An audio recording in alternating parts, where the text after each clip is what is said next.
প্রতিটা জিনিসেরই স্থানভেদে তার সৌন্দর্য ফুটে ওঠে। সাধারণ জিনিসকেও অসাধারণে পরিণত করা যায় যদি তার যত্ন ও পরিচর্যা করা হয়।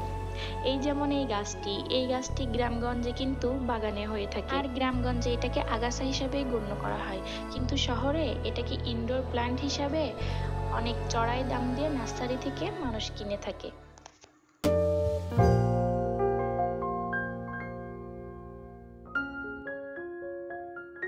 আসসালামু আলাইকুম, welcome back to my channel. আশা করি যে যেখান থেকে আমার ভিডিওটি দেখছেন আল্লাহর অশেষ রহমতে সবাই ভালো আছেন, সুস্থ আছেন। আমরাও আল্লাহর রহমতে ভালো আছি, সুস্থ আছি। আজকের ভিডিওতে আমি রান্নাবান্না সংক্রান্ত কোনো কিছুই রাখবো না। আমি কিভাবে আমার ছোট বাচ্চা দুইটাকে নিয়ে কাজকর্মগুলো করি, আমি ঘরের কাজগুলো কিভাবে গুছিয়ে রাখি সেটাই আপনাদের সাথে শেয়ার করব।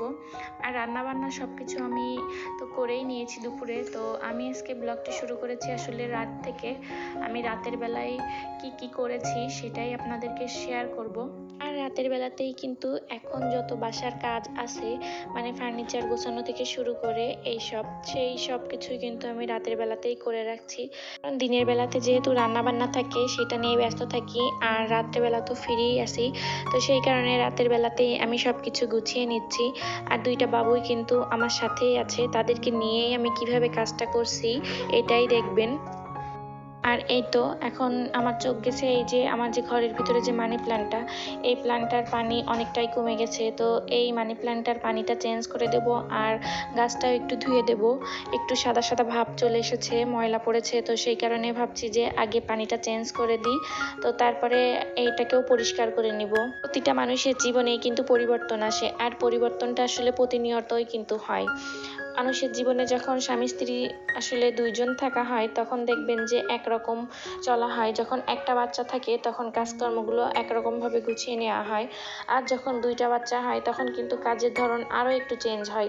তো প্রত্যেকটা দিনই আমার মনে হয় যে কিভাবে যে আমরা যুদ্ধ করে কাজটা করি এটা যদি বাইরের মানুষ জানতো তাহলে হয়তো আর এই কথাগুলো বলতো না। প্রতিটা মানুষই বলে যে বাসা বাড়িতে থাকো তাও তেমন তো কোনো কাজ নেই, আবার আছে কাজের মহিলা, তাহলে তো কোনো কাজই থাকবে না। কিন্তু তারা তো জানে না যে কাজের মহিলারা আসলে কি করে আর আমরা আসলে ঘরে কি করি। আবার কিছু মানুষ তো এমন বলবে যে আগেকার দিনে মানুষ কতগুলো বাচ্চা একসাথে মানুষ করেছে, আর তোমরা দুইটা বাচ্চা মানুষ করতে যেয়ে হিমশিম খাচ্ছ। তবে হ্যাঁ, আগের দিন আর এখনের দিন কিন্তু অনেকটাই চেঞ্জ হয়েছে। আগের মানুষ কতগুলো বাচ্চা একসাথে মানুষ করেছে, আর এখন দুইটা বাচ্চা মানুষ করতে যেয়ে কিন্তু আমাদের অবস্থা পাগলের মতো হয়ে যাচ্ছে। যাই হোক, ওই পাশের রুমে ছোট মেয়েকে ঘুম পাড়িয়ে রেখে এসেছি, আর বড় মেয়েটা আমার সাথেই আছে। সে মাঝে মাঝে যে ছোট মেয়েকে দেখে আসছে, আবার আমিও যাচ্ছি। আর আজকে আমি এই যে আমার এই পাশের রুমটা বেশ অনেকটাই নোংরা হয়েছে, আর ফ্যানটার তো অবস্থা দেখতেই পাচ্ছেন কি পরিমাণে ময়লা জমেছে। তো সেই কারণে বাতাসটাও কম হচ্ছে, তো এই কারণে আমি আজকে ফ্যানটা আগে পরিষ্কার করে নিব, সাথে ঘরে একটু ঝুলও হয়েছে সেটাও ঝেড়ে নিব। এই যে আমার এই রুমে কিন্তু উপরে এই যে একটা দড়ি টাঙানি আছে, এটা আসলে কাঁথা শুকানোর জন্যই আমি দিয়েছি। রুমের ভিতরে আসলে দড়ি টাঙানো এটা আমারও পছন্দ না, তবে কিছু করার নেই, যেহেতু বর্ষাকাল আর সেভাবে আসলে পাঁচতলাতে উঠানামা করাও সম্ভব হচ্ছে না। এই কারণে আমি এই রুমে দড়িটা টাঙিয়ে নিয়েছি। আর কষ্ট করে সপ্তাহে একটা দিন যদি এই যে ফ্যান, বাসার আসবাবপত্র এগুলো একটু ভালোভাবে ডিপ ক্লিন করে রাখেন তাহলে দেখবেন অনেকটাই কষ্ট কমে যায়। ওপর একটু ঝাড়ু দিলেই কিন্তু হয়ে যাবে। এদিকে ফ্যানটা পরিষ্কার করতে করতেও কিন্তু মেয়ে বেশ কয়েকবারই উঠে গেছে, তো তাকে আমি একটু করে থামিয়ে আসছি, আবার কাজগুলো করে নিচ্ছি। এভাবেই কিন্তু কাজগুলো এখন করে নিতে হচ্ছে। আর এতদিন তো আমার দাদি ছিল, দাদি থাকাতে একটা সুবিধা হতো কি, বাবু কান্নাকাটি করলে দাদি একটু বাবুকে কোলে নিত, কিন্তু এখন চলে যাওয়াতে আমার বেশ অনেকটাই কষ্ট হচ্ছে।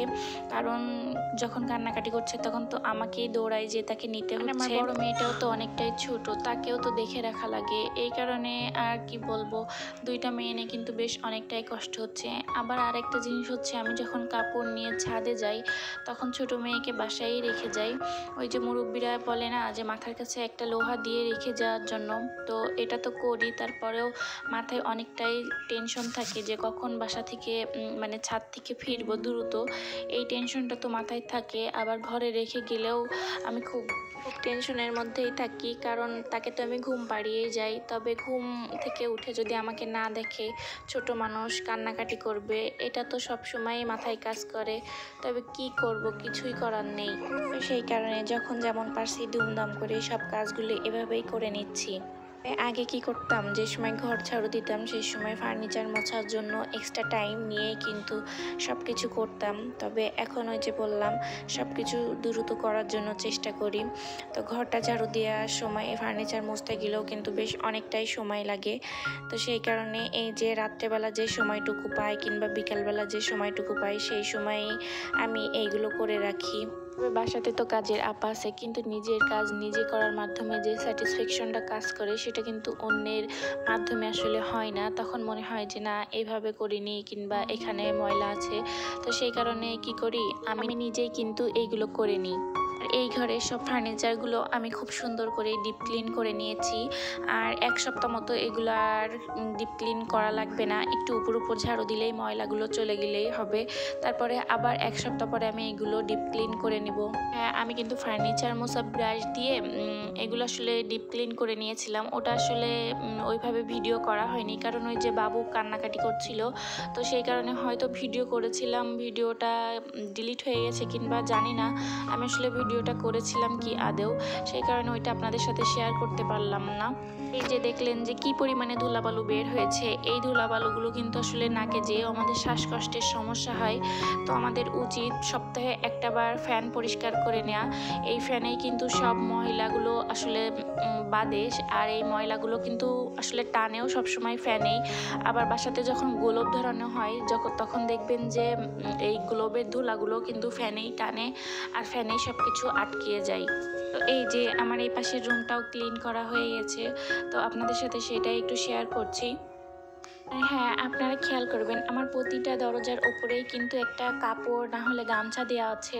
কারণ কি, আমার মেয়েটা যেহেতু একটু দুরন্ত, তো সে প্রায় দরজাটা বাইরের পাশ থেকে কিংবা ভিতর থেকে সিটকিনি আটকায় দেয়। তো এই কারণেই আমি এই কাজটা করে থাকি। আজকে সকালেই কিন্তু যখন আমি রান্না করছিলাম, তখন দরজার উপরে মেবি আমার কাপড় রাখতে মনে ছিল না, সে কি করছে ভিতরে যে দরজাটা সিটকিনি দিয়ে দিয়েছে। তো সেই সময় ভাগ্যিস সায়দার বাবা ছিল, সায়দার বাবা তো সব কিছু হ্যান্ডেল করেছে, কারণ ছেলেরা দেখবেন যে একটু শক্ত প্রকৃতির হয় আর মায়েরা কিন্তু একটুতেই ভেঙে পড়ে। তো আমি যখন দেখছি যে আমার মেয়ে সিটকিনি দিয়ে দিয়েছে, তখনই কিন্তু আমি চিল্লাচিল্লি করা শুরু করেছি। আর সায়দার বাবা আমাকে বলছে চিল্লাচিল্লি করো না, ওতেও বেশি ভয় পাবে। সায়দাও তো ভিতরে অনেক কান্নাকাটি করছিল, তাকেও কিন্তু সে আগে ঠান্ডা করে নিয়েছে, তারপরে তাকে আস্তে আস্তে বুঝিয়ে যে এইভাবে আম্মু আস্তে করে সিটকিনিটা টান দাও, আর আমরা ওই পাশ থেকে ধরে রেখেছি। তো সেভাবেই কিন্তু দরজাটা খোলা হয়েছে, ভাঙা লাগেনি। তো বুঝতেই পারছেন, যদি ভাঙা লাগতো তাহলে কিন্তু বাড়িওয়ালাদেরকে আবার দরজাটা বানিয়ে দেওয়া লাগতো। আর এই তো আমার সব কিছু এর মধ্যে গোছানো কমপ্লিট হয়ে গেছে। আর ওই যে আমার বড় মেয়েও কিন্তু আমার সাথেই আছে, আবার বাবুকেও দেখছে, এভাবেই কিন্তু আসলে দিনগুলো পার হচ্ছে। তো যাই হোক, এখনো পর্যন্ত ধৈর্য সহকারে যারা আমার ভিডিওটি দেখছেন তাদেরকে বলবো, প্লিজ আপুরা একটা লাইক দিয়ে আমার ভিডিওটি আরেকটি মানুষের কাছে পৌঁছাতে সাহায্য করবেন। আর যারা এখনো পর্যন্ত আমার চ্যানেলটি সাবস্ক্রাইব করেননি, তারা আমার চ্যানেলটি প্লিজ সাবস্ক্রাইব করে আমার পাশে থাকবেন। আজকে এই পর্যন্তই, সবাই ভালো থাকবেন, সুস্থ থাকবেন, আল্লাহ হাফেজ।